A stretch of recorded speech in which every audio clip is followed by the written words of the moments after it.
Good evening, ladies and gentlemen. This is Desiree Rover from the Netherlands. I'm a medical research journalist, and I have a wide array of things that I'm interested in. And tonight we have a very, very special subject and two very special guests who have been working on that subject for the last 30 years at least. And these people that you see here are John and Troya Turner. Welcome, you two. Thank you, Desiree. I have earphones and a microphone, but Troya doesn't. So when you want to speak Yes. with her, then I will transfer so you can say hello to her. We will do. I love your Dutch roses. They're Yes, very beautiful, beautiful. aren't they? Yes. Yeah.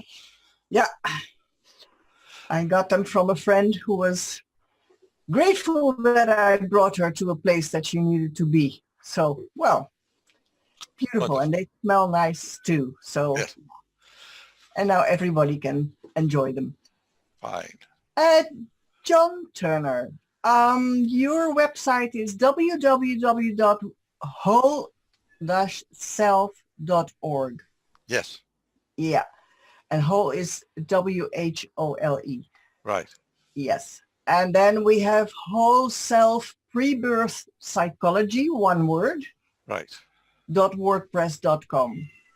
And then there is a Greek site that is Olga Guni, is her name. Yes, Yeah. that's correct. That you work with her, and I hope to have her one time also in my studio. And her place is www.cosmoanalexis.gr. Right. Cosmoanalysis. Yes, okay. Okay. Okay, so, yeah, you want to Yeah. say something? No, I was just going to say that the connection with Olga is that several years ago, I gave a month-long course in pre-birth psychology, whole self pre-birth psychology, and Olga recorded it all, and now it's on that website. Oh, I see. Okay. So the Yeah. people, if they are really interested, they can go to that website and get the whole story. Okay. Well, I suppose you are going to tell part of that whole story tonight also as an entree to what we Yes, are going to talk about it in detail. right. John, you have been a journalist. You have been in broadcasting, you said. How come you came to this subject? Well, back in the 1970s, early 70s, I was in therapy practice in Beverly Hills, and I was also doing a radio program, one of the first talk programs in Hollywood, Okay. and it was exploring the dimensions of consciousness. So I was interviewing a lot of people who had written books, who had explored into their own self and to other people. And when I was in that office, I was getting patients who had been declared incurable. Ah. Now, what do you do when somebody comes in and says, I'm incurable?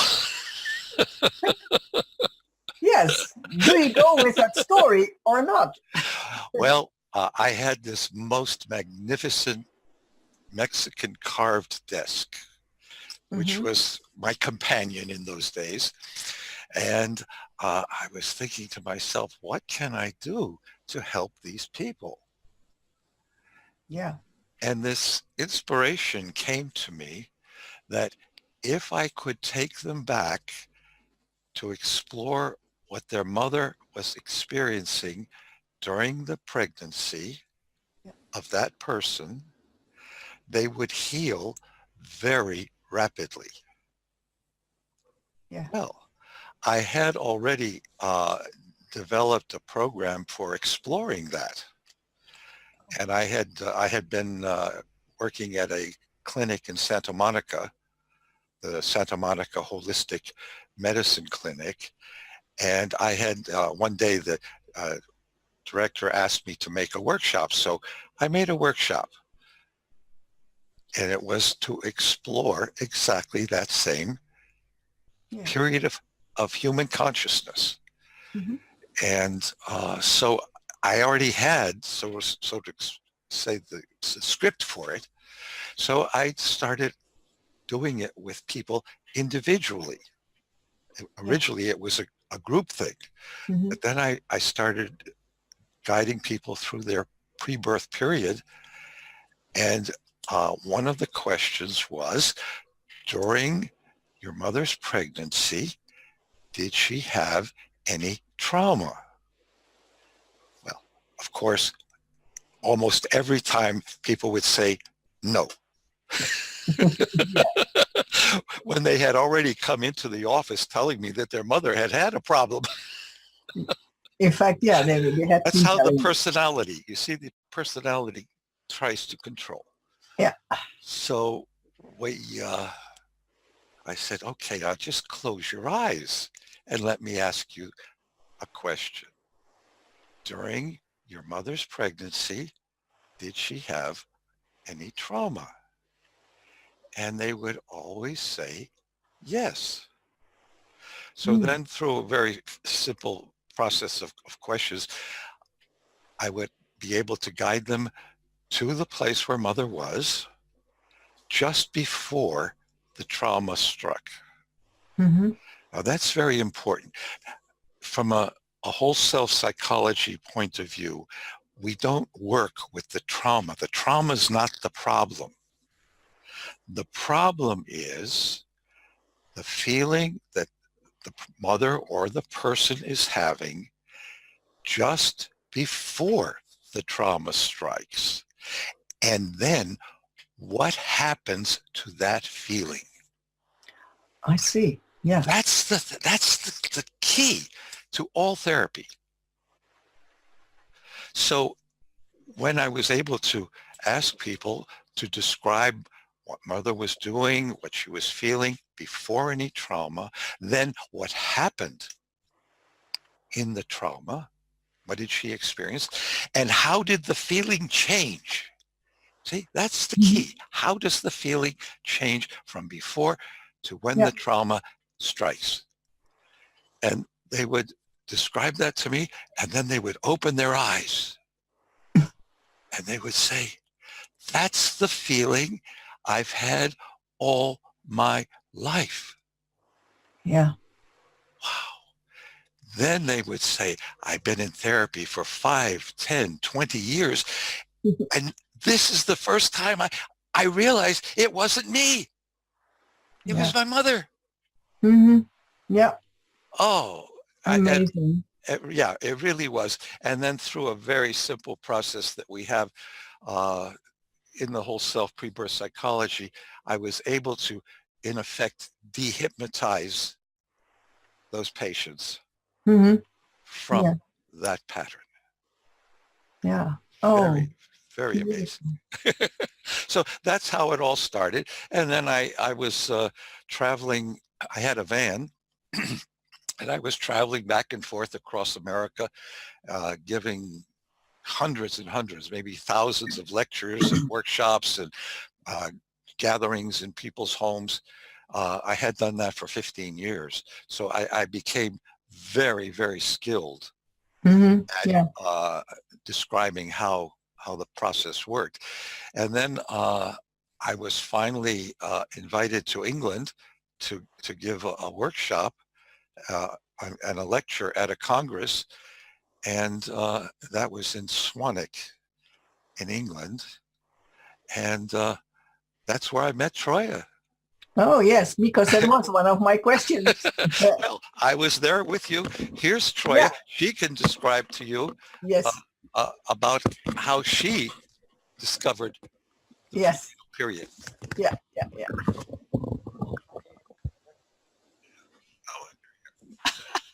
Yeah. Horrible thing, huh? Troya. Not nice. I can hold it. It's easier. Yes. Thank you. John just told us how you met in England. And had you been busy with the same subject before that time also in your own way? In a private way, yeah.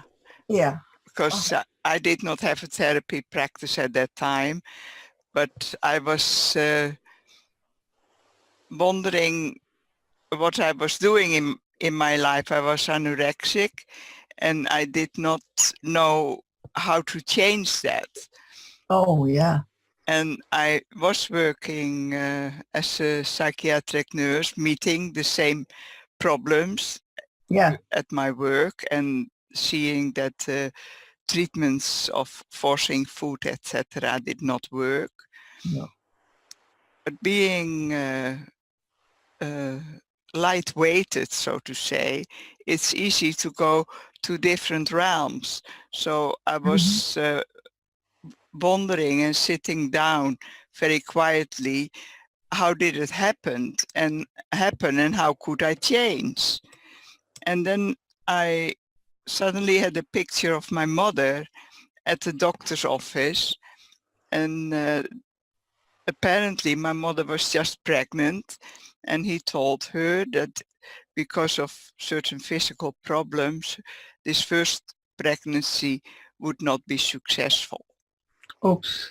Oh, So in other words, I would be born dead. yeah.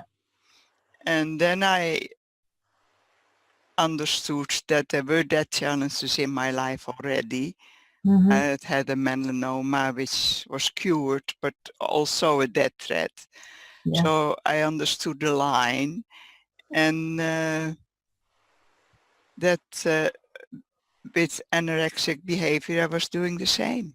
Yes. Yeah. Yes. And I understood also that it was really, on a very primitive way, the essence of my life. That's what I had to do, being Yeah. alive. Yeah. Yeah. Yeah. Yeah. Yeah. Get rid of the death idea and just step into life. And yeah. Oh gosh. Yeah. So then I went further back to the period of before birth, and I discovered, I got more clarity. Hmm. So when we met and John was giving a lecture about his therapy Yes. methods, Hmm. I thought that is very interesting because I had not taken it further than myself. I thought it was very individual. Yeah. But Yeah. then I understood that it could be, yeah, that Yeah. It could be a method for other people. Yeah. right. Yeah. Yeah, Oh, beautiful. So you had the experience from the inside out, and right. John did it from the inside outside in. That's a beautiful combination. Yes, it is. Very fitting. Yeah. Yeah. So you have been working with John on this subject ever since? Oh, absolutely. Yeah. Yes, for sure. It's amazing. Yeah, I posted it on Facebook that we would have this conversation, and there was one man who said to me, "Oh, I want to listen, but I will not be there. I have another engagement." But I was there at Troya and John's in 2005, and it was amazing. Oh, how lovely. I will give you the name through the mail. Thank you. Maybe you remember who he is. Yeah, Yes, absolutely. yeah, yeah, yeah. Yeah. So that is lovely. Yes, Yes. I think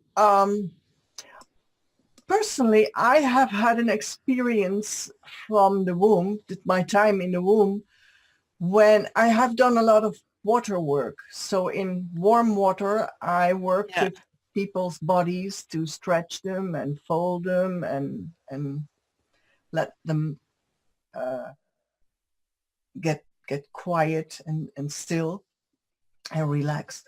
And at a certain point in time, somebody held me underwater in the fetal position. Right. All of a sudden, I had this knowing that this feeling of not being good enough is Yeah. not mine. It's my mother's. When I was pregnant with, when she was pregnant with me, she stayed with her elder sister, and that was not such a nice lady. And the feeling of not being good enough is what my mother got from her sister. Had nothing to do with me. But that also became very clear under underwater. when I was Yes. standing on my head in a fetal position.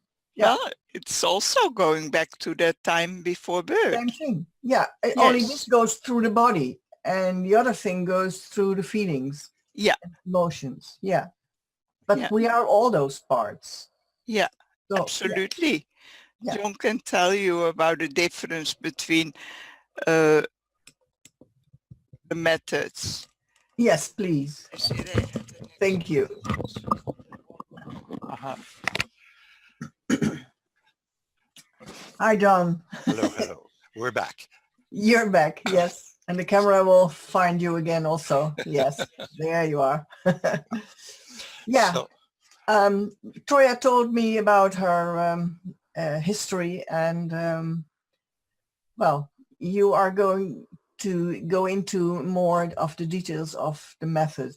What I found is that you use the pre-birth analysis matrix, the PAM. yes, that's what we call it. We have the copyrighted. Yeah. That's the questionnaire or what? It's 22 sets of questions. I see. And as each question gently opens, what's very beautiful about this, by the way, is that it's very gentle. Mm-hmm. Oh, We're- good. Yeah.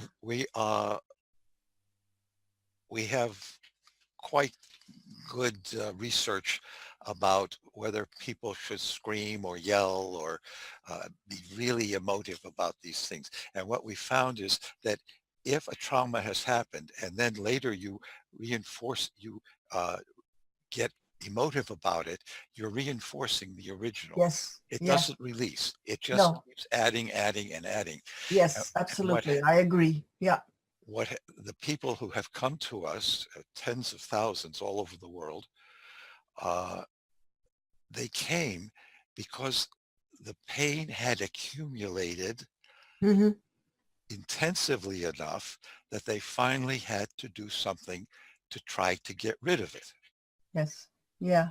So I know what you mean. that's You're reinforcing the experience every time you repeat it. Yeah. right, right. Yeah. So what we're very gently doing is asking people to, in effect, reset the whole story of their life Yeah. by going back to see why did they come here. Mm-hmm. And one of the things that was also very evident in whole self pre-birth psychology is that consciousness does not begin after birth or at the first breath. Oh, no. Much So sooner. what we've found is that consciousness is actually existent even before conception. Yeah. In other words, mother getting pregnant does not create consciousness. No. The consciousness is there, Mm-hmm. and then mother, in effect, activates that consciousness. Yeah. I perhaps would be wise, or it could be appropriate to go back a little bit further. Okay. When my mother was a young woman in teenage years, she had tuberculosis. Mm. It was, her sister had it, a brother had it, he died from it. And when she was released from the sanatorium, cured, they said to her, you should never have a child. Oh, yeah. Mm. Don't ever get pregnant, because she was very fragile. Mm-hmm. Well, of course, that triggered what we call the whole self law of opposition, Mm. which says, whatever I'm opposed to, I have to experience. Yeah. So Yeah. even through his words, she was already pregnant with me. Even though she wasn't even married, she was just like 16 years old. Yeah. But So I know what you mean. years later, she married, and well, you know, in the 1930s, early 1930s, they didn't have birth control really. No. They had condoms, but that was it. So she did become pregnant. And when I had my Aunt Helen told me just, maybe 30 years ago that uh, when I was born, it was through forceps. Oh gosh, yeah. And I don't know if you can see it, but I'll take my earphones off so you can see. I actually have two faces. I don't know if you can see that. Uh, Troya says everybody has two faces. yeah, basically, yes. If you put half there and you double it, it's a different face 2 times. Yeah. But mine is even more extreme of that. Yeah. And what happened, my aunt said that I didn't begin speaking till I was about 3.5 years old. They thought I was a mute. Oh gosh. Yeah. And the strongest memory I have of my childhood is sitting, watching people talking. Hmm. Couldn't imagine how they had any way of knowing what to say Hmm. because my brain was a blank. Oh geez. And I would look like this. Wow. In awe that Yeah. people could think of anything to say. Hmm. Yeah. Eventually, I did begin speaking. I was dyslexic. In fact, Mhm. if you take a list of almost every childhood pathology, I had it. That was for a I reason. couldn't speak. I couldn't read. I had a lot of problems. And my father was magnificent. He was a dentist. And I remember in 1941, early in 41, before the war in America, before America committed to the war on December 7th, he taught me how to read. We were sitting, uh, uh, my mother had to go to Florida. We lived in Connecticut, which is in the northeast of America, and we had to go by train, 4 days by train Yeah. Large to country. Florida. And we sat in the garden of the hotel. I remember this so clearly. Oh yeah. Mm. And he had me read from a book, one word. I had no idea what it was. Hmm. Then he says, now read the same backwards, starting with the last word and going to the first word. Hmm. And that's how I learned how to read. It's brilliant. Yeah. And It I is. don't know how he ever knew it. It was, again, he was very intuitive. Yeah. So he was wonderful. Amazing. Yeah. And even when I was in college, I used to read. I had one course in Shakespeare, for example, and we had to read a whole play of Shakespeare each week for a class. Oops. Yeah. I knew every meaning of every word in those texts. I don't know how, but when I was doing my homework, I would have to read a sentence, normal English, from a book or paper. I had to read it 5, 10 times, Hmm. put the words together. Yeah. I didn't know what a sentence meant until I studied it. And of course, I had a roommate who had photographic memory, and he would come in and flip his pages, and then he would go out and play cards all night and make money. And I'm there 5, 10 times reading a sentence, word by word by word, trying to understand what it meant.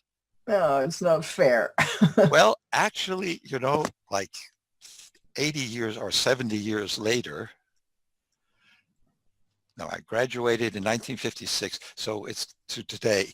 About 5, 6 years ago, I started editing books or papers for a medical journal, the Hmm. clinical social workers journal. It's published by St. Elizabeth's University in Bratislava. And they would send me papers from Eastern Europe, Google Englished. Oh my gosh. So then what I had to do was exactly what I had done in college in the early 1950s. Yeah, I figure had out to what's there. read and try to interpret what the author was saying. Yeah. It was astounding, really, that I had already prepared how to do that. Yes. Yeah. Amazing. Oh, amazing. Yes. It's just one other thought that's very interesting. I was autistic, also one of the main problems. And just tonight we watched Greta Thunberg, from the 16-year-old girl from Sweden who spoke at the conference that they had a few months ago on climate change. And she started, it's if you can look it up on the internet, Greta Thunberg. She's every Friday refusing to go into her classroom. She sits in front of the parliament, and it's her protest for what the parliament is not willing to do to support climate change. And she was talking tonight about autism, and I knew I so identified with what she was saying, because almost everything that I have developed through the pre-birth work has really been totally through intuitive autistic concentration. Yeah. Yeah, it's amazing how things fall into place in your life. And Yes. only in hindsight, you see how all those parts that seem not to be coherent really fit into the picture. Yeah. Yes. Yeah. Amazing. Yeah. Yes. Troy,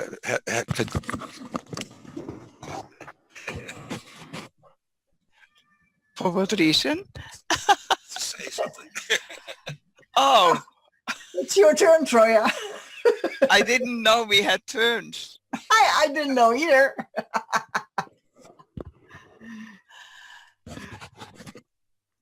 Okay, we adjust. Yes. Did you Have any questions for Troy? I interviewed Ronald Davis twice, and he is the man of the book The Gift of Dyslexia. Oh, how wonderful. And he was autistic until he was 12 years old. Yes. And when I interviewed him, it was very clear that he had skipped those first 12 years of his life being a kid, being a child. Yeah. So we did the interview, and I was there for hours because we had such fun. Because all the time he was serious, answered my questions, and then he said, "Hey, you know what? What's fun? You put a marble into a hubcap of a car. It's nothing when they go fast, but when they go slow, it's fun." He had all sorts of these practical jokes, but he told me that being autistic for him was a long time, that he still could move into that island of autism that he called it. Yeah. And he could move out. And now he is in his 70s, I think. He can't go back anymore, but it reminds me of the story that John told me about being autistic and doing things in a very set way. And yes. For other people not to be understood. But do you still see autistic traits in John today? Because we have discovered autism, I can recognize them. Yeah. But it is one of the other things which is developed lately on the capital, diagnosis, you know, HDID, and Oh, yeah. I mean, it's also, people have different character, Yeah. and some people can concentrate very well and other less. And it is, yeah, I think really with loving support that you come, Yeah. that it is very healing. Next to that, I think it's also lots of people can recognize the same behavior within themselves, Yes. or Yeah. lack the Yeah. Yeah. like Yeah. like John can be very concentrated and within himself. Mm-hmm. I recognize that by myself too. Yeah. And but when I am in a mood that I want things to happen quickly, then it's annoying. Mm-mm. But Yeah. Yeah. you know, so it is really, I think, the challenge of autism and all the other different behaviors of children and also adults is really an invitation to become conscious about oneself and about the presence, what is happening, Yeah. how can I adjust. Mm-hmm. And one slogan I have indeed for everything is that I cannot change somebody else unless I change myself first.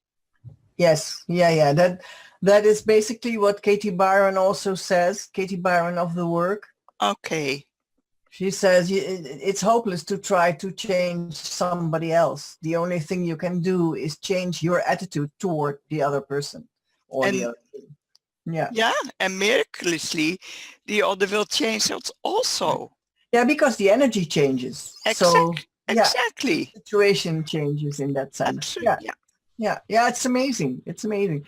Only I think you shouldn't make the mistake of being manipulative about it. What is, well, it's lurking underneath the surface sometimes, that you think, oh, I'm going to change so the other will change, because that's not your business.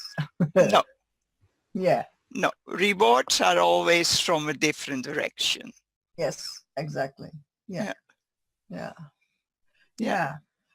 So I saw here a slogan that John has written down.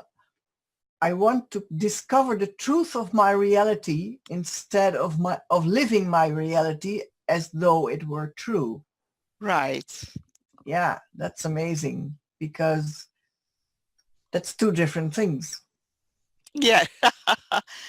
John can tell you about that Yeah. reality. Okay, that's one of our basic discoveries. Reality is whatever I believe has happened. Mm-hmm. And if what I believe has happened puts me into a trance, we call it a trauma trance, Oh, yeah. then I am living in that reality as though it's still happening. This is, again, going back to the pre-birth work. Mm-hmm. What we find, I just bring this over again. Yeah. What we find is that when mother has a trauma, it is putting her into a trance, the trauma trance. Mm-hmm. Perhaps it would be wise first to explain how that whole process works. Uh-huh. Yeah, please do. Okay, so remember before I said consciousness exists before conception. Mm-hmm. Okay. Back in the 60s, in the 1960s, I started exploring past life dimensions of consciousness. Yeah. And I was the first person in the North American continent to teach past life regression therapy without hypnosis. Okay. Yeah. It- Can be done. Yeah. so, but now you know it, but back in the 60s when it was first started, people believed that you had to put people through a very deep Hmm. hypnotic trance. Yeah. And you don't.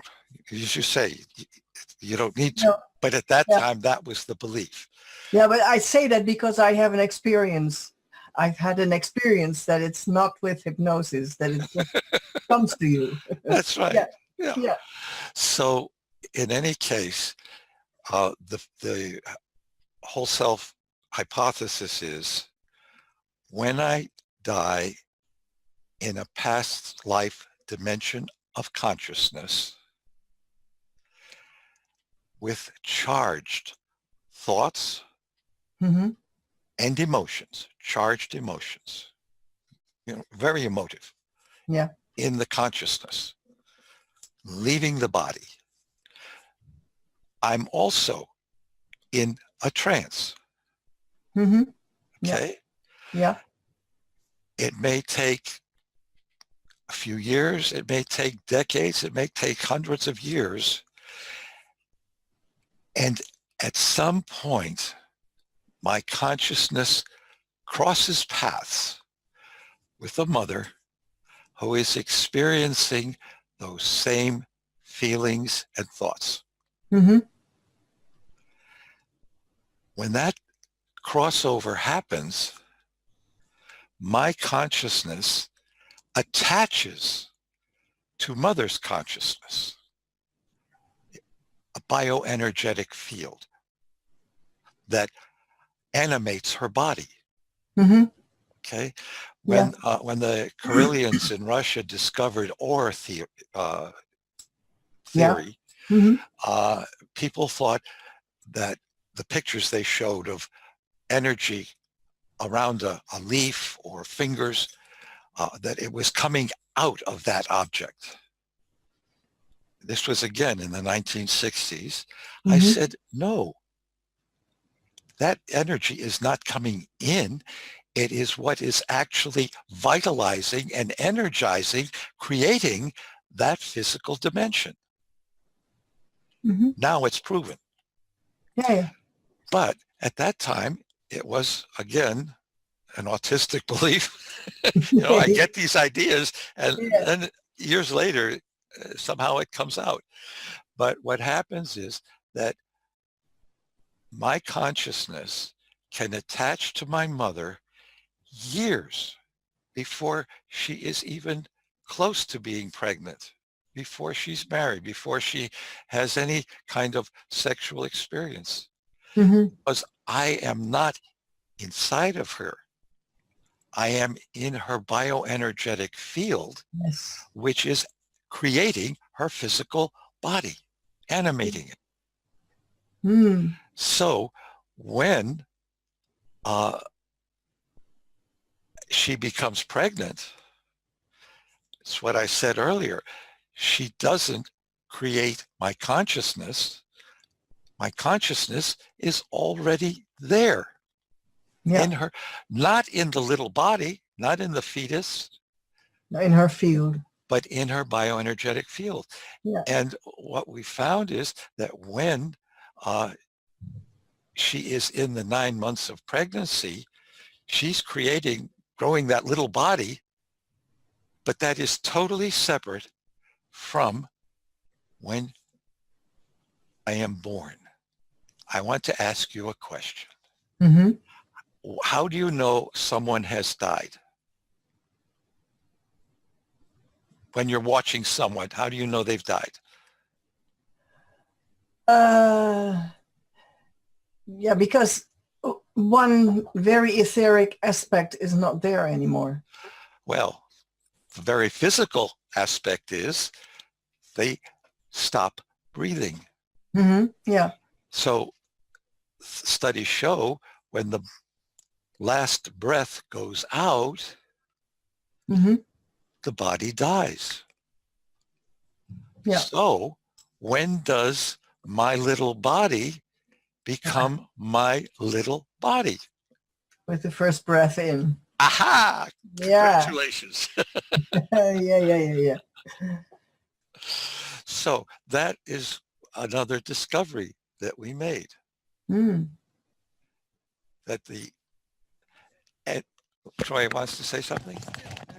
No, you do speak. Oh, so that also means that when there is a stillbirth, Yeah. the consciousness did not connect to the physical body. Yeah. Mm-mm. But it can still be in the mother's energetic field. Yes, it can still stay. It's when the pregnancy starts, and sometimes the pregnancy is the only thing the consciousness needs. Mm-hmm.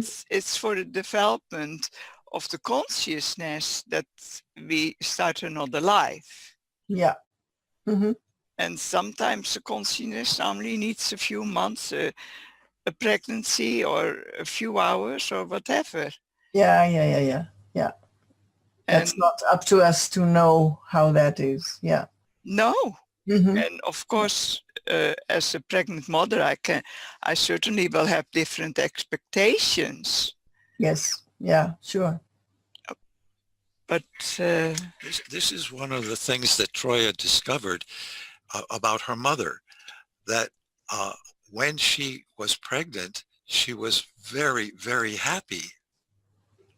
And then that feeling changed when the doctor told her that the first baby could be born dead. Yep. Then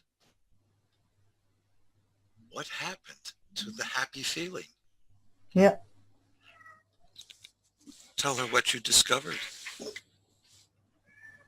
when you had happy feelings. oh, they were short-lived. Oh gosh.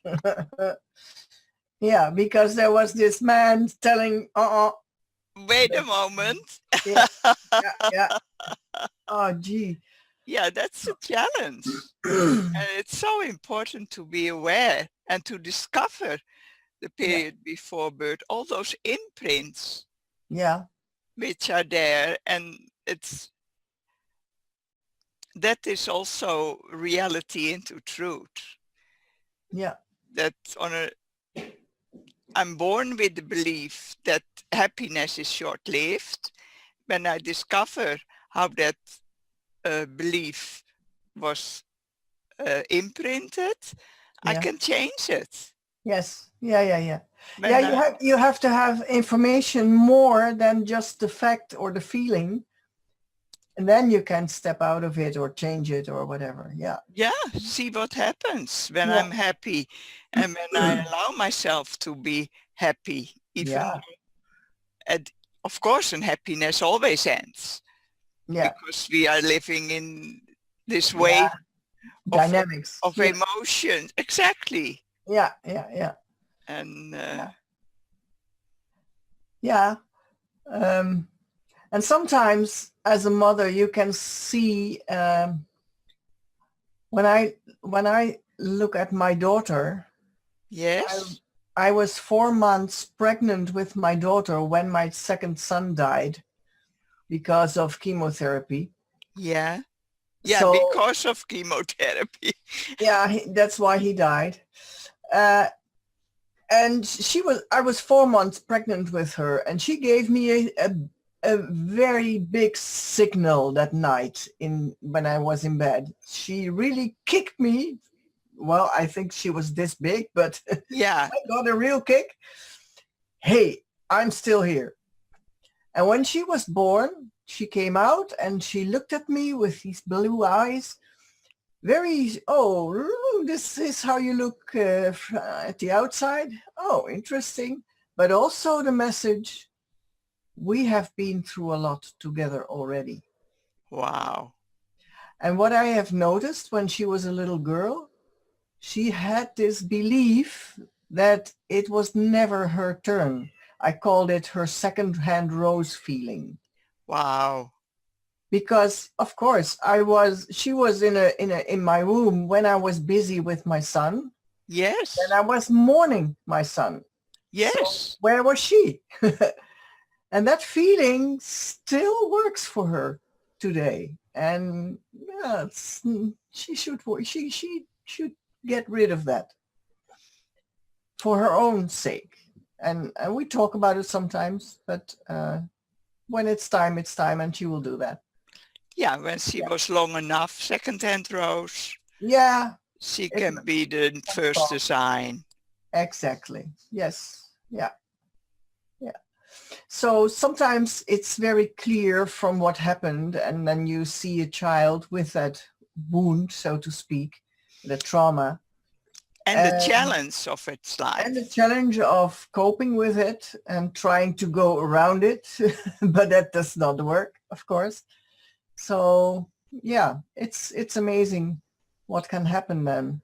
And it also, I imagine, can help people to be more compassionate with other people when they appear to have problems.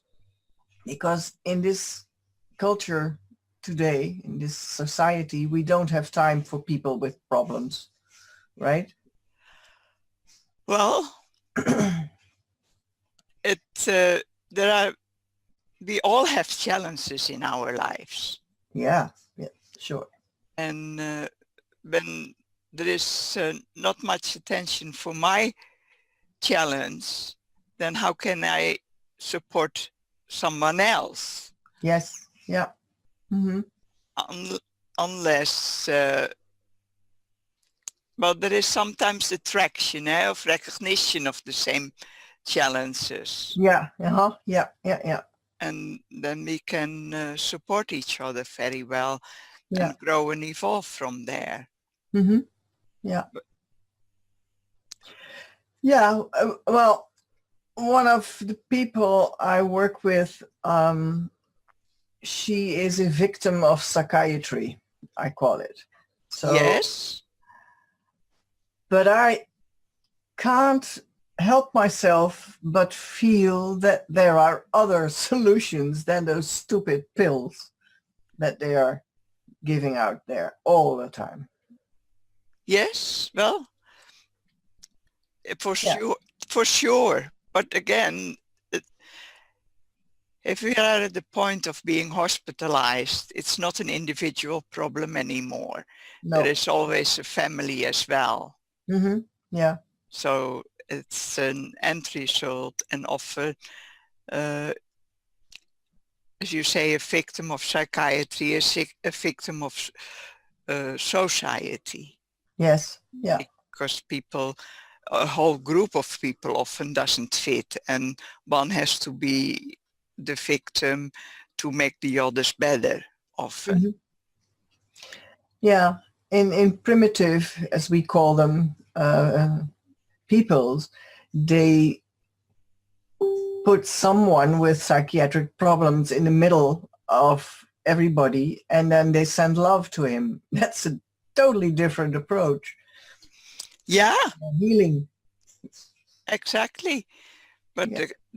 the bigger challenge is, of course, that people again allow themselves to be conscious and what is happening, Yeah. this family in my life, and so on. Mm-hmm. Yeah. And psychiatry sadly does not do that, and they don't have the means anymore either. No. They're never talking, they're never touching, they're never singing. I did all those things. Yeah. And, oh, that's a shock for the psychiatrist. Ooh, Yeah. it's a no-no. Well, yes. Well, that is in the whole medical world, to not attach. Yeah. And not Keep a really distance. connect either. Yeah, exactly. Yeah. So yeah, it's a lost cause. Better not go there. It's a totally other problem. And certainly an enormous challenge at this time in our lives. Yes. Yeah. Same. Do you have people that come to you with addictions to find out what it is that they don't want to experience or feel or relive or whatever? The serious addiction, this is about addictions. You want to say something about it? Go ahead. Okay. The serious addictions, like with drugs and so on, Yeah. No. People also first have to detox. Yeah, sure. But then, because then, in my view, it starts. And the detox is something you need to do, but then the larger job waits for you to figure out why you do that addiction stuff all the time. Yeah. Well, I have to be honest, I have not been working with those with people after a detox. Next to that, I think it would be very helpful to also go back to the period before birth to discover which you just call it denial, but it can be many things. But what was the problem during mother's pregnancy? And all, and of course, why was their consciousness attracted to that mother and father? Yeah. What were they offering? Which was really the challenge they came into life to deal with. Yeah. Okay. Yeah.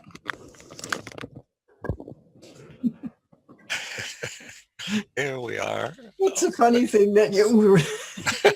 Well, it's just, the problem is that Troya has incredibly sensitive hearing.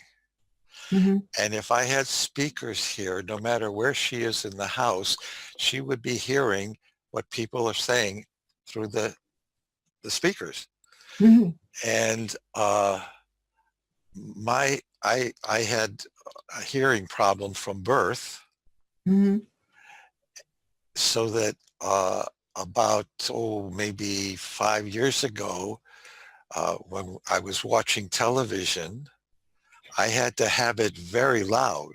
Oh, poor Troya. Yeah. And no matter where Troya was in the house, it was just too loud. You know, I would be like at a 9, she needed a 1. Yes. On a scale. Yeah. So she said one day, either you get a hearing aid or you get a new wife. So, well, you made the wise choice. I got a hearing aid. Yeah. But again, that's reality, you know? Yeah. Recognizing the truth of that reality. Yeah. Okay. And then acting upon it. Yes. Exactly. Yeah. And it reminded me that I had believed all my life, you know, like for maybe 70 years, I'm 85 now, that when the Second World War started in December 1941,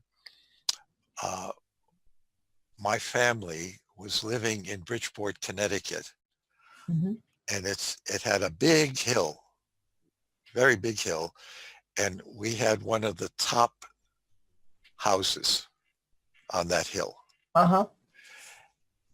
And I always believed that we had moved to the country because my mother wanted to live in the country. And then I was thinking about it, maybe 20 years ago, and I suddenly realized that we had moved with no reason about mother, but Bridgeport, Connecticut at that time was one of the most important manufacturing hubs for Remington Arms, guns and bullets. Oh, gee, yeah. I mean, all kinds of, and at that time, a lot of the immigrants lived in that little city with little machine shops. That's how they made their living. I see. Making precision parts for for the government. Yeah. And I realized my father didn't move us to make mother happy, my reality. He moved us to protect us in case there was any bombing in that city. Yes. Yeah. That's Yeah. bringing my reality into truth. Yes. Yeah, yeah, yeah, yeah. Yeah. Kids can think things and be totally convinced of the truth of it until, like did, discover what really was. He was really an amazing man. And one of the things that he did is he enrolled us. We were very lucky.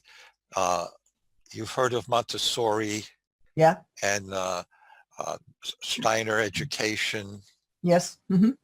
Uh, in Fairfield, there was a woman who created a little school.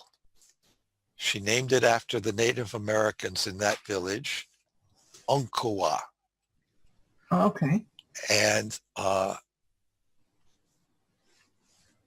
the theme of the school in those years was educating the whole child. Yep. Again, years later, I realized, my goodness, my whole life has been dedicated to whole self. Yeah. But Yeah. in any case, the education there was to the whole child. Yeah. And I was just so blessed Mm-hmm.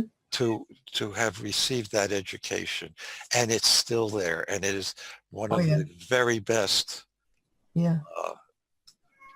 alternative schools in the world. Absolutely. Because what I see these days, that education at school, it's horrible. It's Yes. really horrible. It's disjointed. It's chaotic. It is Well, false. we had a lady here with her husband on a Saturday for dinner, and she was a teacher, and she quit because she said it's just impossible to teach in Yeah. Holland right now. In American education is very low compared Yeah. to other advanced cultures in the world. Yes. Yeah. Yeah. Yeah. Yeah. It just Well, education doesn't do it. it has been taken down since 1900, so and so, because I remember that I could see that my mother, who was born in 1906, her general knowledge was much more developed than mine ever was. Yeah. Yep. So I already noticed that as a child, and yeah, it's even worse now. I mean, the school that I did, when I hear people who did the same thing, they know nothing, in my view, because what I had to do was so much more. They get theory. Some educational person gets a theory, and other people buy into it without any proof that the theory is correct. Yeah. That's the problem. There are two people in the States who work on this subject very well, and that is Charlotte Iserbyt. The Dumbing Down of America is her book. Mm-hmm. And you have John Taylor Gatto. Mm-hmm. And he doesn't mince any words about education either. Right. They are very realistic in what is what. Yeah. And basically it's become a dog training. Yeah.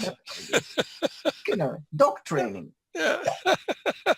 Same goes for doctors. They have the same dog training. I noticed when I lived in the hospital with my son. It's amazing. But doctors who I ask about it, they say, yeah, you're right.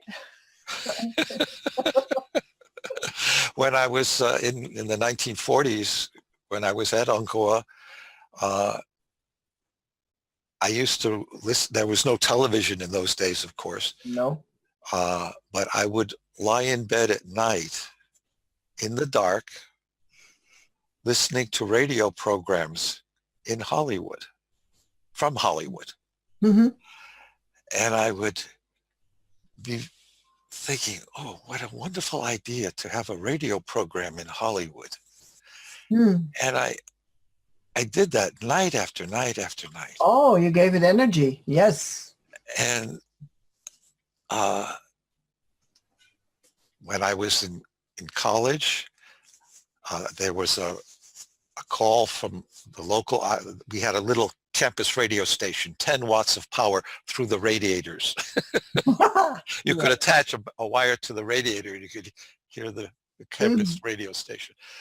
And I kept being rejected because I couldn't talk. Mm. And they had an audition call from one of the local radio stations in Worcester. That was where I was in school, College of the Holy Cross in Worcester, Massachusetts. Mm-hmm. And I went down and I got the job. Oh, wow. I don't know how, but I got the job. And I was on the air from 6:15 to 12:15 every evening, Monday through Friday, my whole senior year. Whoa, that's a lot of radio. So we had 3 networks that I was basically doing a lot of networking, but I also did a program called Casual Classics, and it was the first request program for classical music. Okay. So I was playing a lot of, what I was doing, in fact, was FM radio Mm-hmm. of classical music before there was FM radio. Yeah. But there were, my best friend, Paul Koss was his name, was on the local rock station, and he had #1 ratings from like 6 o'clock until 10 o'clock. And then from 10 o'clock till midnight, I was #1. Okay, yeah. So I had a #1 radio show. It was amazing. But in any case, then I stayed with that station after I graduated. And then I moved to Boston and I managed the first classical music FM station. Oh, wow. 100% automated. Oh. So there were 2 people, myself and the engineer. Yeah. And I would sit in the studio, and we had these big reels, Mm-hmm. and I would record all the commercials for the next week. Oh, yeah. And then they would be automatically sliced in during the course of the week. So again, from 10 years before that, being in FM type music, before there was FM radio even, Yeah. I was, again, a link. I have all these links in my life. Yeah. Yeah, amazing is that. Yeah. So then I managed that station, and then I was doing a program for Boston University on consciousness.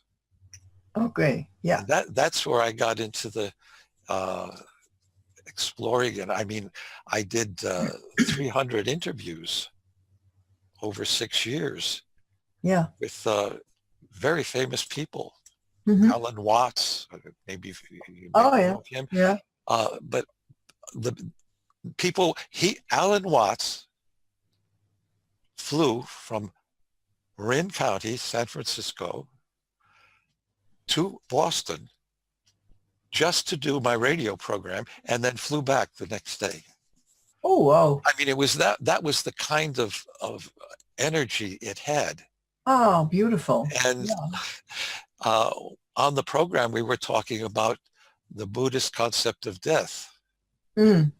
And 2 weeks later, I was in the newsroom at WBUR, and the bell rang, bulletins coming in, Alan Watts has died. Oh, gee.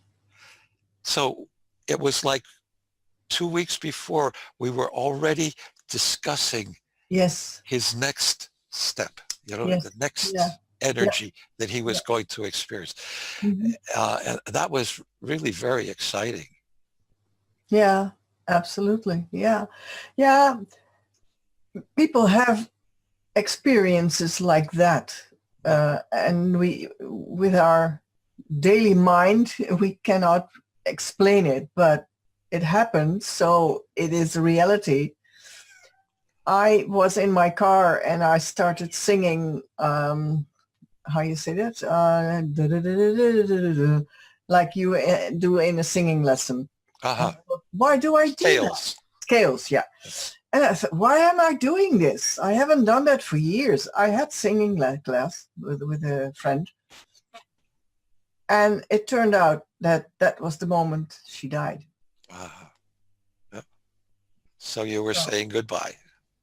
yeah, she came to me and phew, Yeah.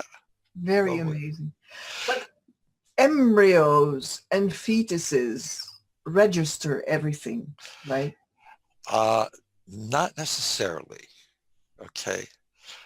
They there's a certain dimension, but the real registering of information is through the mind and the emotions, which are equal the consciousness.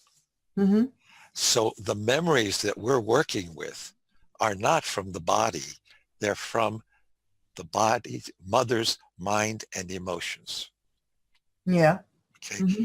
That's what's encoded. That's what we carry with us. And then, as you said earlier, when that first breath goes into the body, that's when I am now responsible. Mm-hmm.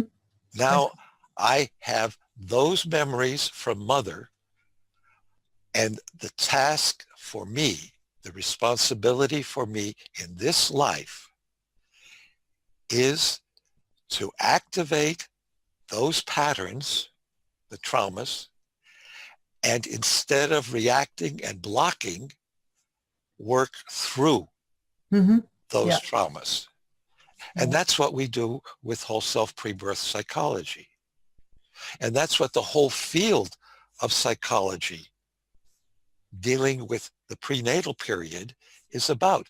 Uh, Yes. Beautiful. Troya and Olga and I I have it here here, too. you got it too. Yeah. Well, this is my great-granddaughter, by the way, Oh, lovely. Arabella.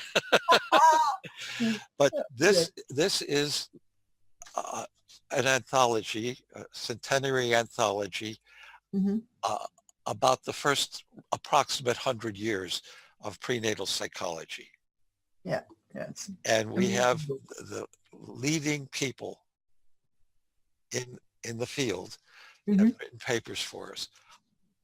Arthur Janoff, whose name Yeah. you may know, Mm-hmm. he was the creator of uh, Primal Primal Scream, Screamer. Yeah. Yeah. Yeah. Yeah. uh, wrote a paper for us, Mm-hmm. the last paper before he died 2 weeks later. Again.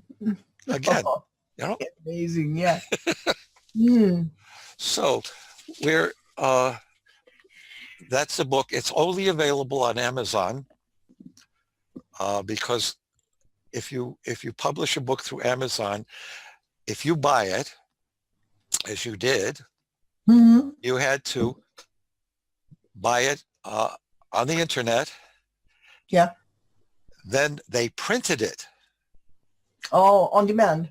on demand, and Oh, then they mailed the book to you. I So see. Yeah. Yeah. we do this Yeah. as an ecological Yeah. idea Mm-hmm. support. I mean, if most people publish a book, it goes to hundreds, maybe thousands of bookshops, Yes. and And then it then what? sits in warehouses. Yep. Yeah. Yeah. Yeah. Many. What we've done is we've created a book through Amazon that makes trees very happy. Yes. Yeah. And readers, because it's an amazing book. It really is. Yes. I haven't been reading the total of it, of course, not yet, but One of the authors there is Elisabetta Levin, hmm, who is an amazing researcher in time, when you read her book, or read her chapter. She wrote a book called Celestial Twins, and she discovered that famous people often had a twin consciousness in a different country, different place, Oh, yeah. different, totally different. But when she compared the life experiences, they were like on parallel lines. Okay. Fascinating. Yes. And she spoke last year in 2017, at a conference for the Nobel Committee of Russia on this topic of the celestial time. Okay. And she has introduced us to them, and Olga and I will be going in August to speak at that Congress. Okay, good. That's in Tambov in Russia. Hmm. So that's pretty wonderful. And we'll be talking about the prenatal periods of some of the Nobel Prize winners. Mm-hmm. Yeah. Yeah. Oh, amazing. Yes. Yeah. Yeah. So in any case, coming back to the reality and truth, it's just, I guess the most important thing that we want to communicate is what Olga has written about, welcoming the child. Yeah. Not just being happy for a child, but really welcoming the child. Mm-hmm. Yeah. And by welcoming the child, we are creating a new evolutionary path for humanity. Yes. It's that simple. Yeah. Yeah, it is that simple, but it is that seldom also, because I see a lot of oops babies. So what Olga has created through the school Mm-hmm. on the internet Yeah. is the opportunity for people to change from being revolutionaries to being evolutionaries. Yeah. Because what we are talking about through whole self pre-birth psychology is the actual way, the system by which nature carries emotions from generation to generation. We know that Mm-hmm. physically it's done, nature does it by the DNA, the physical DNA that gives us our physical characteristics. Mm-hmm. And what we've discovered through whole self pre-birth psychology is that it is through the charged emotions of mother, and as Troy has said before, father through mother, Mm-hmm. Yeah. That is the evolutionary path for emotions to be transferred through humanity. So Mm-hmm. what we're trying, what we're doing is helping people to release old patterns, Yeah. old realities, and to create, to live in truth. Mm-hmm. That's what we're trying to do. How do I live in truth? And as Troy has said, I do that by recognizing who I am, what I'm doing. So we're not trying to change people. We No. are constantly working on ourselves Mm-hmm. to try to release old realities.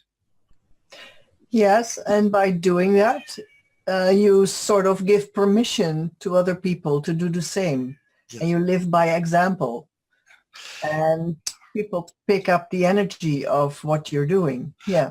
One of the ways that we do that also is through dream work. Okay. Almost every day, Troya shares her dreams and I share my dreams, if I can remember them. My memory is not so good these days as it used to be, but Troya's memory is excellent. And we analyze all of our dreams. Very simple principle. Some years ago, there was a dream group in Holland, and we spoke at a congress in Leiden. Mm-hmm. Stanley Krippner, who you may have heard of, is probably the most famous scientist who has researched dreams. And one of the things that we discovered and spoke about at that meeting is that every person in the dream is me. So if I'm dreaming of a woman, well, that's my female aspect. Mm-hmm. Oh, If I'm, yeah. if I'm dreaming of a man, if it's me or some other man, that's my male aspect. Mm-hmm. Troy can talk about this. This is very interesting because she works with it every single day, and she had volumes of books that she had for years. And I dream about my neighbor. It's an aspect of me which is not in the house, so to say. Yeah. So That must teach you a lot about yourself, dreams, because they're the language of your subconscious. I think, yeah, Yeah. that's how I experience it. Yeah. So I'm always very grateful to be able to remember and look at my dream and at all those aspects where some where I was aware of, some where I was not aware of, Yeah. some which return and Mm-hmm. are developed or which are stuck, so I have to release them again. And it's very wonderful. Yeah. But it's fun to do it with a partner, to share, because It's fun to share, but by the sharing, I guess, you hear yourself speak about it, and then some conclusions might come to you that you otherwise might not have had. Or speaking is very important. And in general, when I speak, the first thing which I have to do is to listen to myself. What am I saying? mm-hmm. Yeah. That's also a way to discover myself. Yep. Yeah. And when I talk about dreams, also here how I bring the dream over, because I may say it in a different way than how I saw it or felt it or Yeah. experienced it. Yeah.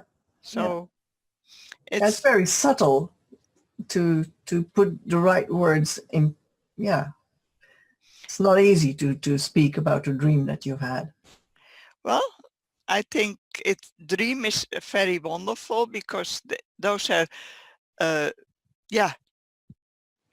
stories which I did not think about, where I was not busy with consciously or aware of, but Mm-hmm.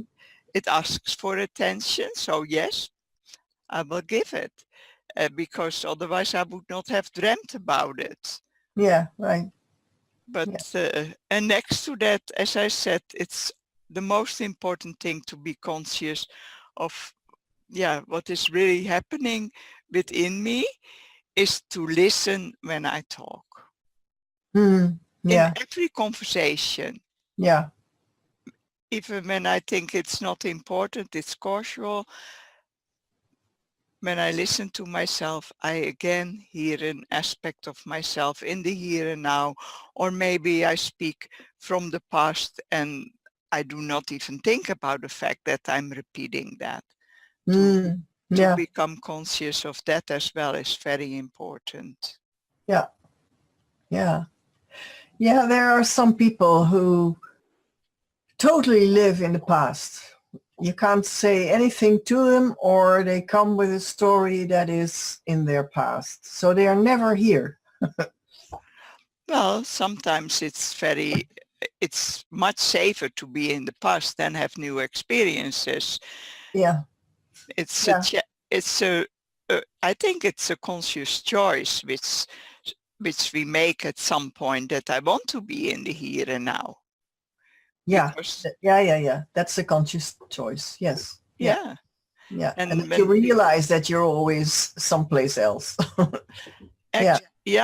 But when the other place is safer for the other person. Yeah, then Yeah. That It's might be a choice it's right okay. for him or her in that moment. Yeah. Mm.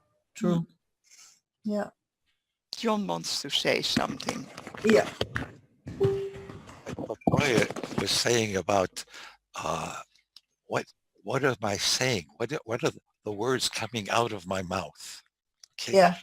Uh, one of the most joyous things that I have been able to experience in the last 2 years and a year before that are the words spoken by a certain world leader whose reality is untruth. I won't mention his name, but what I've been able to do, and I shared it with Troya sometimes when she's walking by the TV, uh, is that every word that he accuses someone else of Mm. is something that he will do in the next 24 hours. Yeah. Yeah. It's Yeah. amazing. And to just, it's like this wonderful Preview. panache. Yeah, you have a preview. It's predictive Yeah. programming or so. And Yeah. every negative accusation Uh-huh. made is exactly what he's saying about himself. Yeah. Yeah. Yeah. It's fantastic. He's the most perfect professor of truth that America, the world, has ever had. Yeah. Yeah. Yeah. It's really amazingly wonderful if you see it that way. Yeah. Yeah. Yeah. Unfortunately, a lot of it is very pathological, but it's that the drama of it, which Yeah. makes it so interesting. Yeah. Yeah. It's a beautiful piece of theater almost. Yeah. Yes, exactly. Yeah. Yeah. Yeah. Um, from where I have been working in biochemistry and things like that, Uh-huh. um, babies pick up a lot of information of their mothers by uh, signal molecules uh, and the signal molecules change with the mother's mood and emotions. That's right. So it's also in a physical way that they get prepared for what this world looks like. Is it a safe place? Does the mother feel safe in there or not? Things like that. Yes, yes. And of course, uh, everything that she's experiencing physically, uh, adjunct to emotionally and mentally, is going through the umbilical cord. Mm-hmm. Yeah. What I've just been reading a book that Dr. Keldon Garland in New Mexico I'm helping edit it with her. And she has had this research which is showing how scientists, how men took over birth. Yeah. You know, like Yeah. 100 years or so ago, Yeah. it was the midwives, the Yeah. mothers that birthed Mm-hmm. the babies of their children. Yep. And when the doctor, who was like the leading authority, said, you have to cut the cord as soon as possible, Oh, wrong. instantly from the birth. And what Mm. that did is uh, that was his reality. The truth is, it prevented so many of the protectors of that body from going from the umbilical cord into the little new body, Yeah, exactly. Yeah. taking about maybe 20 minutes for that to go Yes. through. Yes, absolutely. And Yeah. there are so many of the practices of birthing today Oh, from the medical model yeah, yeah, yeah, yeah. that are absolutely It's wrong. awful. It's taking awful. babies It's from the really awful. mothers Yeah. is probably the most important trauma Yep. of birth. Yes. I totally agree. Yep. So hopefully what prenatal psychology in general is trying to do is to re-educate Hmm. the doctors back to the practices of the midwives. Yes. Yeah, yeah. That should be happening. Yes, When, absolutely. I agree. I've been writing about those practices. What is now in the hospital? it's inhuman. Awful. It's It is awful. inhuman. Totally, totally. I was at the birth of my second grandson, and she was in how I said it, induced. She Yeah, got, induction. Yeah. yeah, and so um, the pains that came were crazy, also for the baby. More enhanced because of the induction. Yeah, yeah, exactly. It's bloody murder. I have been working with her for 7 hours to go through that phase. Amazing. And then in came the gynecologist and he said, "You shut up," he said to me. And I thought, wait a minute, for 7 hours I have been cleaning up your mess.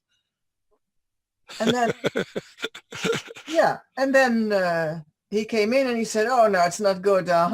We do a vacuum." And well, it is rape, medical rape, period, for baby and mother. And the father has no role at all in that thing. It's amazing. It's awful. I have done many interviews with Janice Barcelo. She writes about it also. She calls it satanic birth practices. And I agree. Well, those are words, but what we have to do now is educate to a new consciousness that's very old. Yeah, yeah, That's the yeah, problem. yeah. I agree. But as far as We don't want to be creating an adversary. no, We don't need to judgmental create either. an Yeah, yeah, adversary. I understand. But What we need to really do is to support midwifery, mhm, what's left of it. I mean, when I yes, came to Holland 30 years ago, midwifery was fantastic. absolutely. Most Yes. of the births were home births. Yep, yep, yep, And yep. in 30 years, it's almost completely reversed. Yeah, I know. And it's a shame. It really is a shame. If I could do my life over, John, I would get my babies at home in water with only the people around me that I want to be there.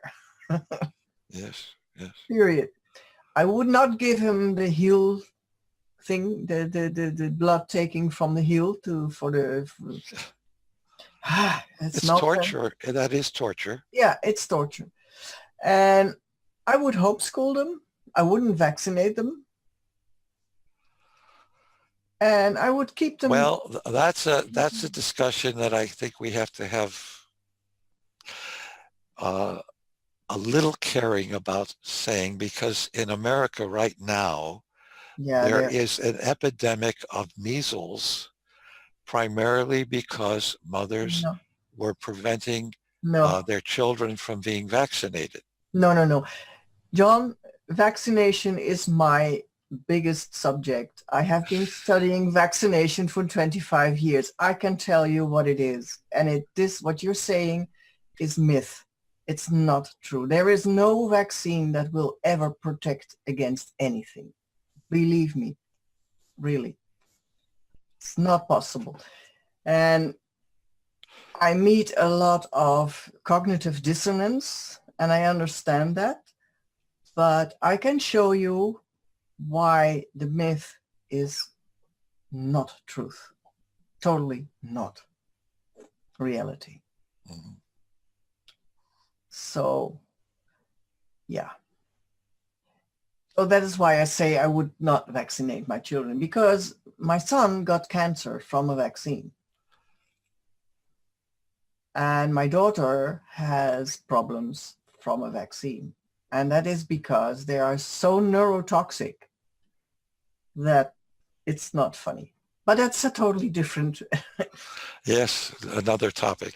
yeah, that's another topic. But what, did you hear that in New York and in Virginia, I think, there are two governors, I think, they demand that it is possible to abort a baby even after birth.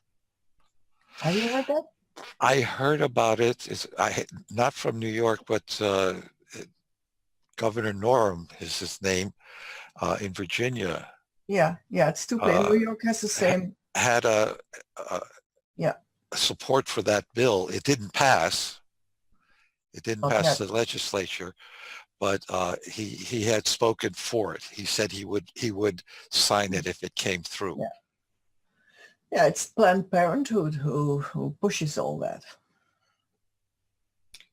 And it's, well, I could cry for a week over a thing like that because it is so the opposite of what we are talking about. Being gentle with babies and have respect for their patterns that they might discover and might want to change and that sort of thing. Yes, you mentioned the water birthing. That was from Michel Audin in BA in France. Mm-hmm. Was one of the first to allow it in hospitals. And I went to Belgium some years ago, Ostende, and yes, I wrote a paper which has been published in Midwifery Today.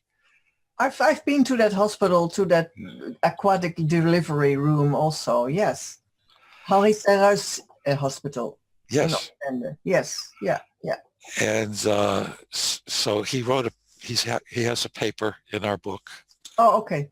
Also, this is what I said, we have really fantastic authorities, enlightened evolutionaries. Yes, people in front of the mass, doing their thing, living their truth and sharing it. Yes, that's absolutely.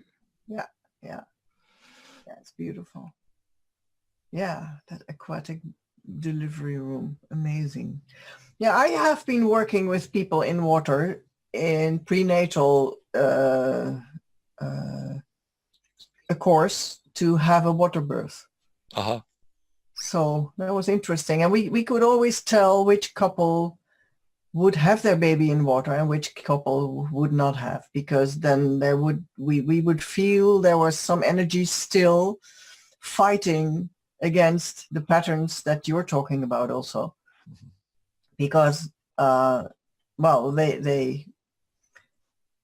they manifested at the moment of birth, so they couldn't get around at that time anymore. Mm-hmm. They couldn't get through them at that time anymore. So then the water birth was not going on. Yeah.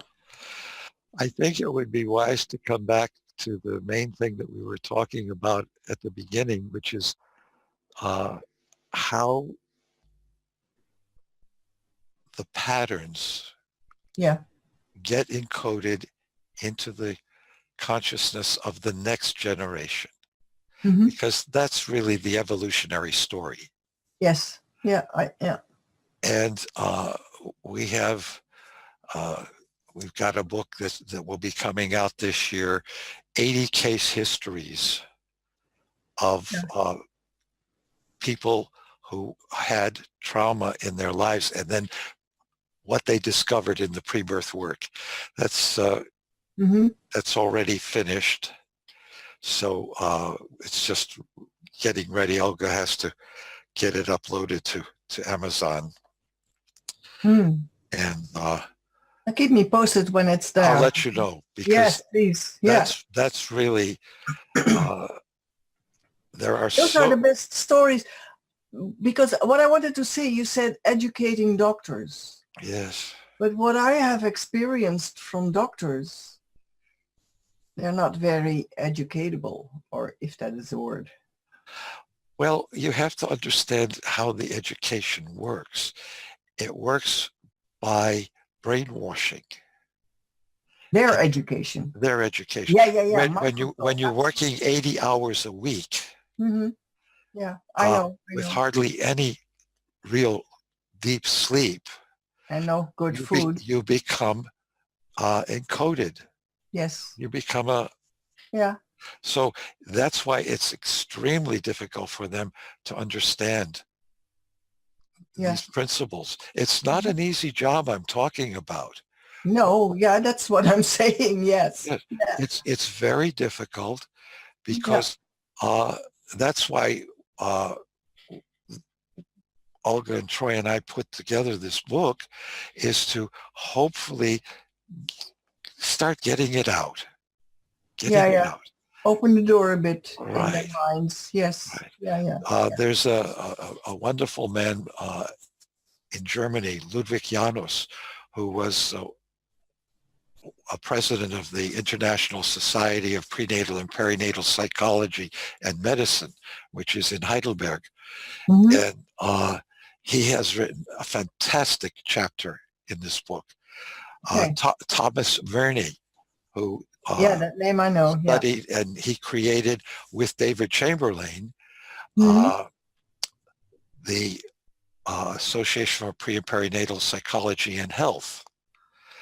So there's like these two main organizations really just evolutionizing the world, so to speak. Little steps, but doing really fantastic work. Yeah.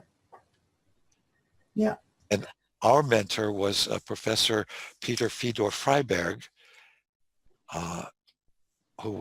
he's now in Bratislava, Czech Republic, and he started the International Society, which he and Ludwig Janus were very instrumental for many years, and that still exists out of Heidelberg. And as I mentioned, Keldon Garland in America is writing this really in-depth book about the pioneers of prenatal psychology. So the information is starting to get out, change a little bit. And again, it's because, as Troya said, we have to change ourselves first.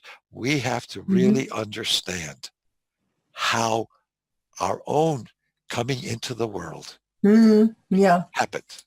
That's what we have to learn. Sure. Yeah. Do you have contact with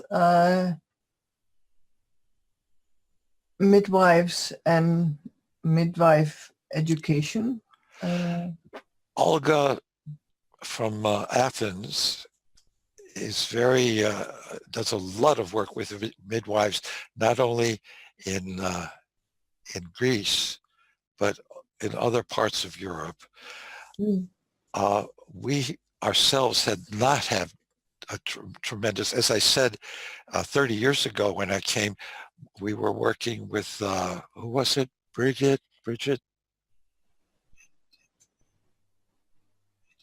There was a woman in Amsterdam, who was Bernadette Schmolders. Oh, yeah. And we did some work with her years ago. That was 30 years ago. Beatrice Smulders. Beatrice. Yeah. Yeah, I know her. She was doing wonderful work with the midwives. Yeah. But then, as we mentioned before, all of that now has moved into the hospitals. Yes. And I have given a lecture on vaccination at a midwife educational thing in Belgium. And I noticed that these midwives were educated totally mainstream. Totally mainstream. It was painful for me to see, because I had the illusion that midwives had a different way of looking at things, but no. no. Yeah. Well, they've become hospitalized, and that hopefully we can, as you're doing, as we're doing, Yes, we to would. change that again, yeah. In the Netherlands, they want to have 4 regional hospitals for birthing. Mm-hmm. And you have to drive, I don't know how much kilometers to get to that hospital from everywhere in the Netherlands and then give birth. Oh God. That is taking the woman totally out of her comfort zone and then expect her to give birth. Yeah. Well, we're hopeful that in the future that will change. You know, Yeah. it's all change. Life is always change. Oh yeah, sure. Yeah. So, And it's a pendulum yeah, often. So that's yeah, right. let's try it to get the pendulum the other way. That's right. That's right. Yeah. Do you want to?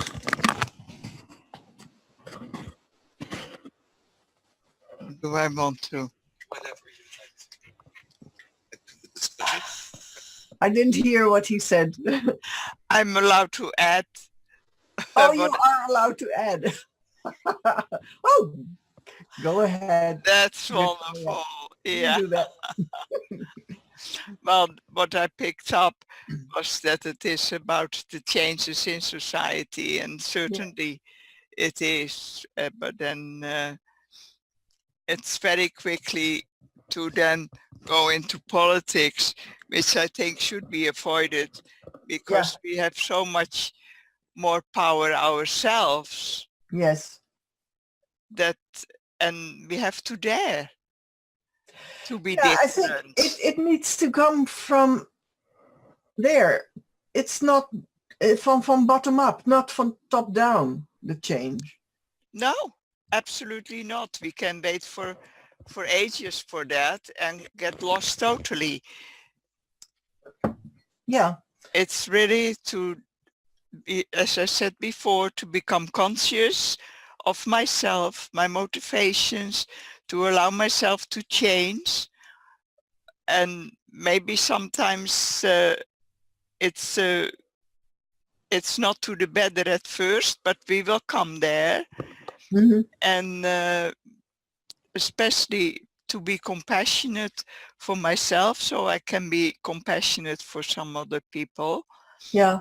And when I change, the surrounding will change, etc.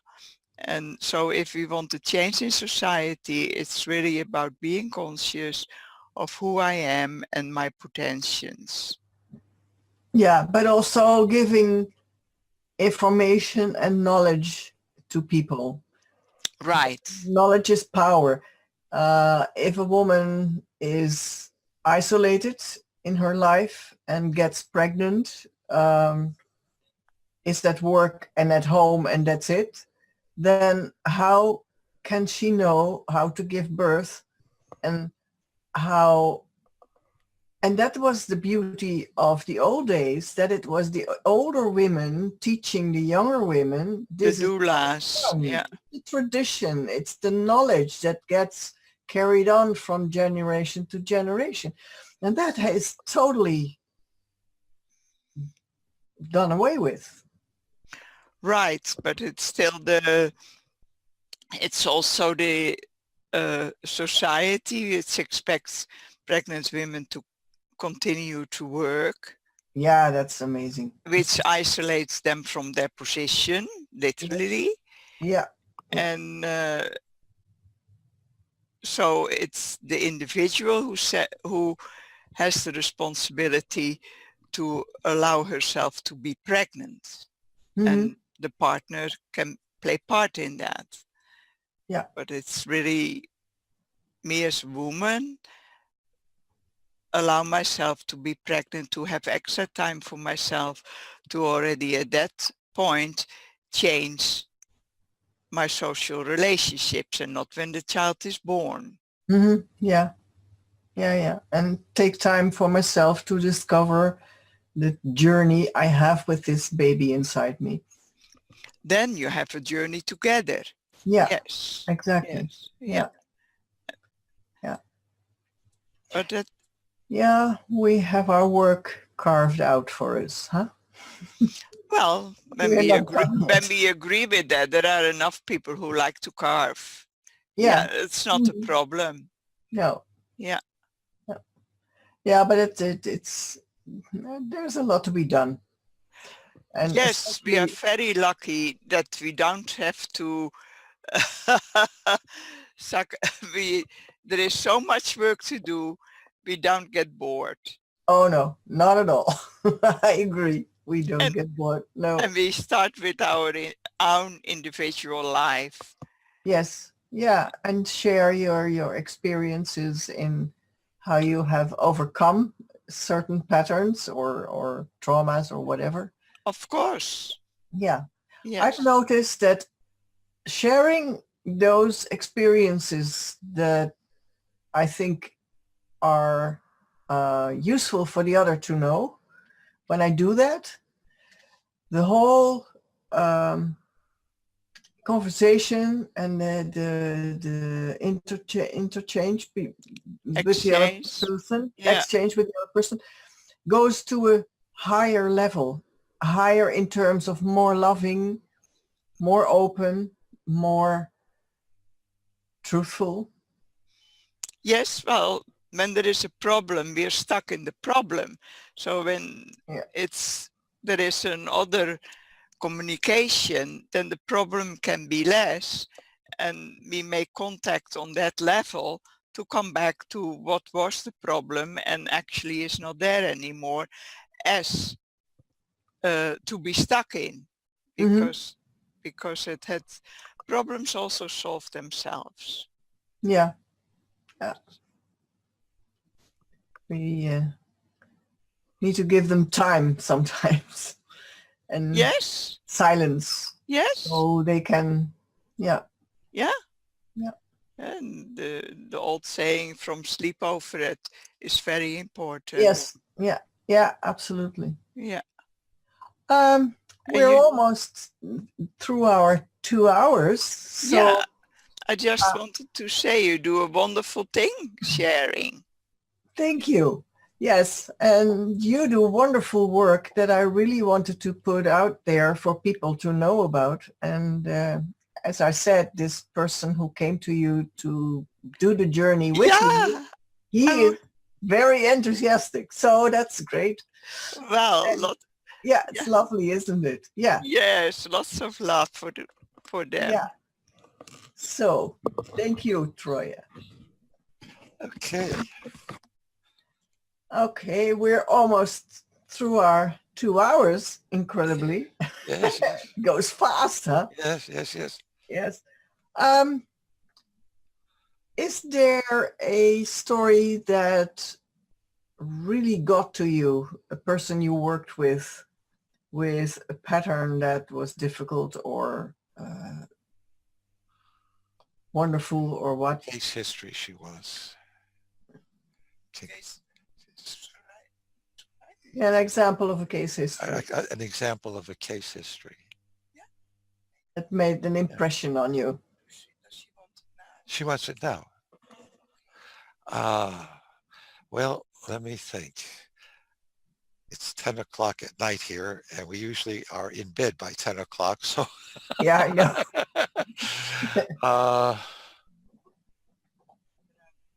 The most profound one is Yeah. Troya discovered.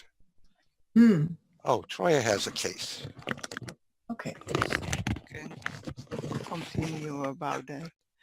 For me, the most important aspect of the whole self method is, of course, the fact that I discovered that I should be, that the expectations that I was born dead.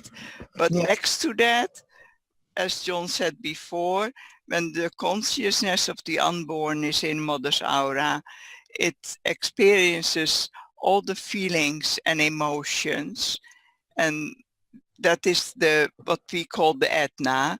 But the DNA is Mhm. by itself also extremely important, because I discovered that there was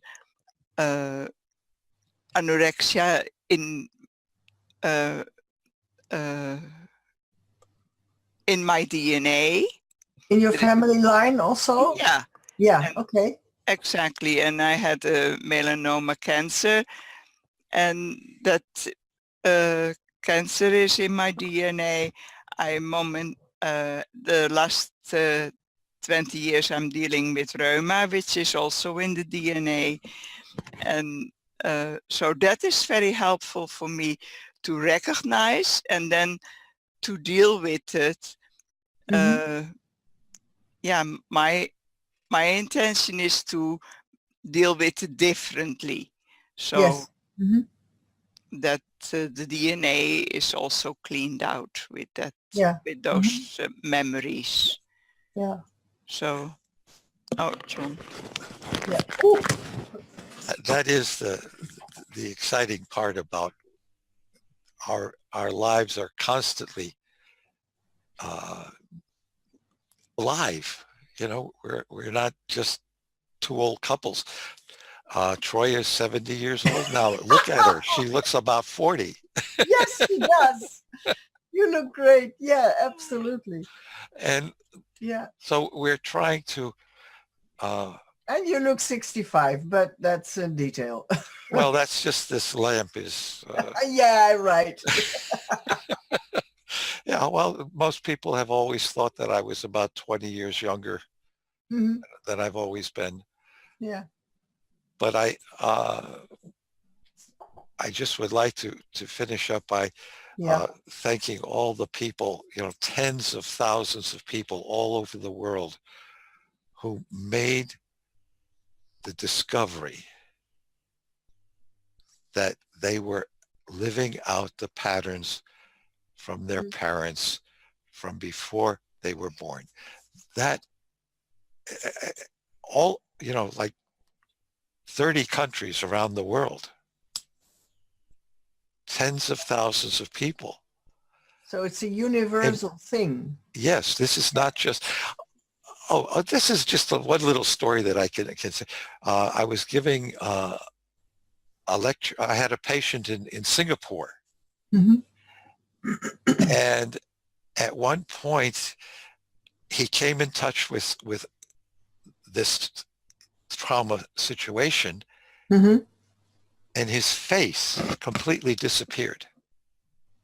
Oh, wow. And I understood that in the Orient, you can lose your You lose face. face. Yes. Yes, you lose And face. it's real. It was Whoa. amazing. So Hmm. those are the kinds of things that Yeah. I'm just sorry that I didn't think of having any cases at the moment, but Now, I remember one case when I was with you with Ruthie Feisling. uh-huh. You had a story about a woman who discovered she had this dream about jumping from a train. And then it turned out that her mother during the war was pregnant with her and jumped from a train. Oh. So that memory was in her cells, or so to speak. So yeah, that's what's. See, this is one of the problems with my autism. I don't remember that. No, that's okay. That's I okay. I work with people all the time, and Yeah, I don't remember I know their what you mean. cases. This Yeah. is part of my memory. I've had, No, it's Alzheimer's from my childhood. no. No, it's I think it's just simple that you have your attention there with the other person while you are in the session. And when it's done, it's done. You don't need to keep that memory. Which is one of the things that we pioneered in. Uh, when I was in Los Angeles, I would work with a person in one session, Hmm. 2, 4, 6, 8, 10, 12, 14 hours, one session, and they Yeah. were finished. Hmm. And over the years, some of the better therapists started doing longer sessions. So they would do 2 hours at least Mm-hmm. Yeah. Every other week instead of 1 hour every week. Because Yeah. what happens when you go for weekly therapy sessions is the consciousness opens and closes, Yeah. opens and Yeah. closes. And it goes on and on and on for years. Yeah. So we, as I say, we pioneered in these sessions where it was done till it was done. Yeah. Yeah. I understand completely, and I think that is the best way. But yeah, people are used to working on the clock, and that's not how the body and the mind works. That's right. That's not reality. Yeah, No. exactly. Okay, John, we are at the end now. Yes. Is there something that you want to say absolutely that you haven't said yet?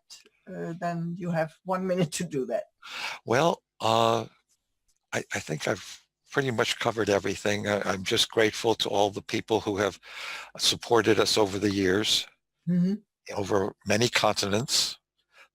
And the only thing I would say I see a little sign there says John RG. It's John without an H.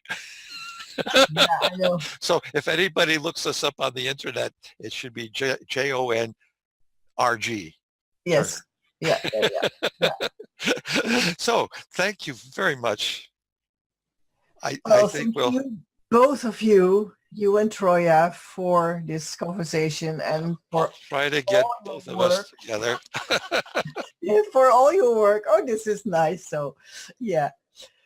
And I'm in awe of what you have done. And I love reading this book. I haven't gone very far yet in it, but I hope to bring the knowledge in here to my children as well and to their friends. Right. I have to start somewhere. Okay. And yeah, I will do that. Lots of love. Lots of love. And You as we too. say, much Both. peace and much love. Yes, you too. Thank you very much.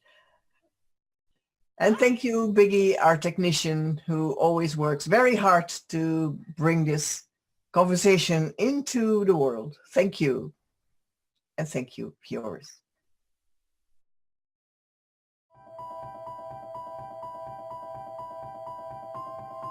Humanity has been on an epic journey of discovery, learning the truth about the world we live in. New discoveries about the true origins of humanity, ancient history, free energy, as well as the systematic corruption of world governments are now on the forefront of our daily reality.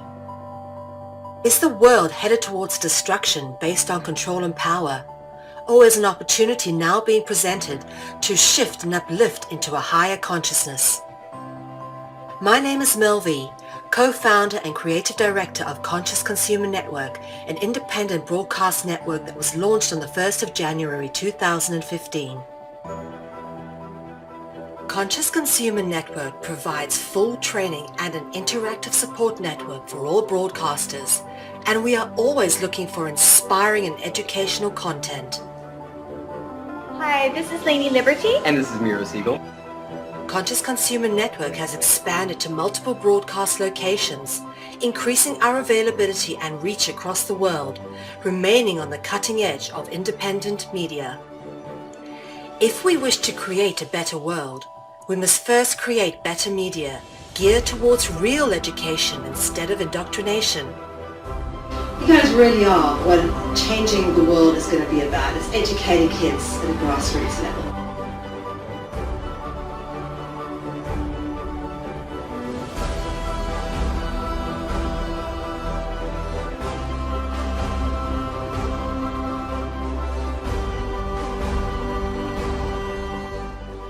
Dare to seek a better world.